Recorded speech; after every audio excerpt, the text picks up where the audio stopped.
Global trade की दुनिया फिर से तनाव में है।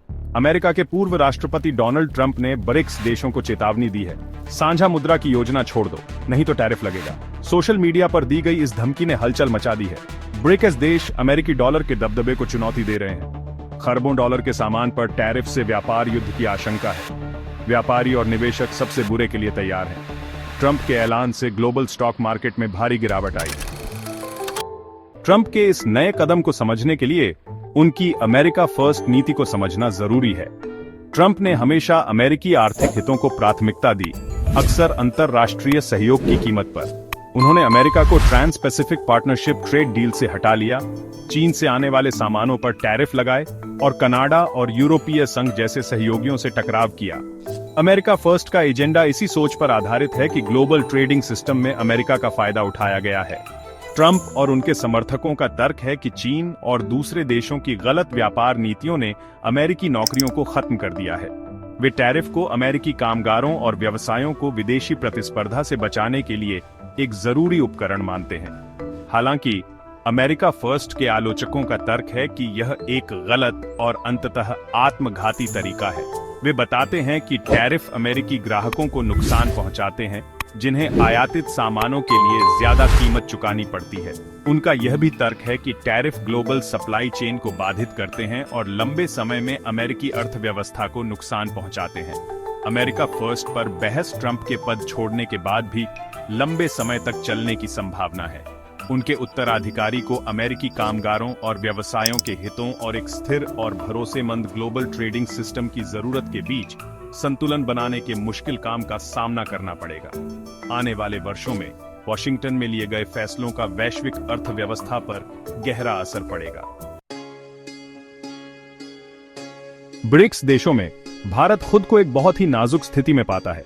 जहां देश अमेरिकी डॉलर के दबदबे के बारे में दूसरी उभरती अर्थव्यवस्थाओं द्वारा व्यक्त की गई कुछ चिंताओं को साझा करता है, वहीं उसका संयुक्त राज्य अमेरिका के साथ एक महत्वपूर्ण और बढ़ता व्यापारिक रिश्ता भी है।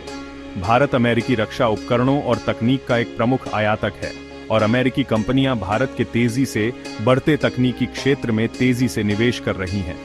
ट्रंप की टैरिफ की धमकी भारत को मुश्किल में डालती है। एक तरफ भारत अमेरिकी डॉलर पर अपनी निर्भरता कम करने और अपने व्यापारिक भागीदारों को विविधता प्रदान करने का इच्छुक है। दूसरी ओर वह संयुक्त राज्य अमेरिका के साथ अपने आर्थिक संबंधों को खतरे में नहीं डाल सकता, जो निवेश और प्रौद्योगिकी का एक महत्वपूर्ण स्रोत बना हुआ है। भारत सरकार ने अब तक ट्रंप की धमकी पर सावधानीपूर्वक प्रतिक्रिया दी है।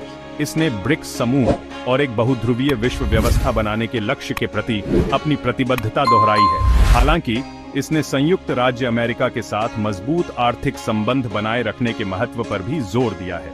इस जटिल भू राजनीतिक परिदृश्य को संभालने की भारत की क्षमता एक नाजुक संतुलन बनाए रखने की उसकी क्षमता पर निर्भर करेगी। उसे संयुक्त राज्य अमेरिका को अलग थलग किए बिना अन्य ब्रिक्स देशों के साथ अपने आर्थिक संबंधों को गहरा करने के तरीके खोजने होंगे। इसके लिए कुशल कूटनीति और कठिन विकल्प चुनने की इच्छा शक्ति की आवश्यकता होगी। ब्रिक्स की साझा मुद्रा का प्रस्ताव कोई नया विचार नहीं है। पिछले एक दशक में विभिन्न ब्रिक्स शिखर सम्मेलनों में इस पर चर्चा हुई है, जो अमेरिकी डॉलर पर अपनी निर्भरता कम करने के लिए उभरती अर्थव्यवस्थाओं के बीच बढ़ती इच्छा को दर्शाता है। डॉलर का दबदबा संयुक्त राज्य अमेरिका को वैश्विक वित्तीय प्रणाली पर महत्वपूर्ण लाभ देता है। ब्रिक्स मुद्रा के समर्थकों का तर्क है कि यह लेन देन लागत को कम करेगा, व्यापार को सुविधाजनक बनाएगा और अमेरिकी डॉलर में उतार चढ़ाव के खिलाफ बचाव प्रदान करेगा। वे बताते हैं कि यूरोप में डॉलर के प्रभुत्व को चुनौती देने में सफल रहा है और उनका मानना है कि विकासशील देशों में भी इसी तरह की मुद्रा उभर सकती है। हालांकि एक साझा मुद्रा बनाना एक जटिल और चुनौतीपूर्ण काम है। इसके लिए उच्च स्तर के आर्थिक एकीकरण और राजनीतिक समन्वय की आवश्यकता होती है, जो अभी तक ब्रिक्स देशों में मौजूद नहीं है। एक नई मुद्रा को डिजाइन और लागू करने में महत्वपूर्ण तकनीकी चुनौतियां भी शामिल हैं। चुनौतियों के बावजूद ब्रिक्स देश एक साझा मुद्रा की संभावना तलाशने के लिए प्रतिबद्ध हैं। वे इसे अपने बढ़ते आर्थिक प्रभाव को दिखाने और एक अधिक न्यायसंगत वैश्विक वित्तीय प्रणाली बनाने के तरीके के रूप में देखते हैं। इस प्रयास के परिणाम का वैश्विक वित्त के भविष्य पर बड़ा प्रभाव पड़ेगा।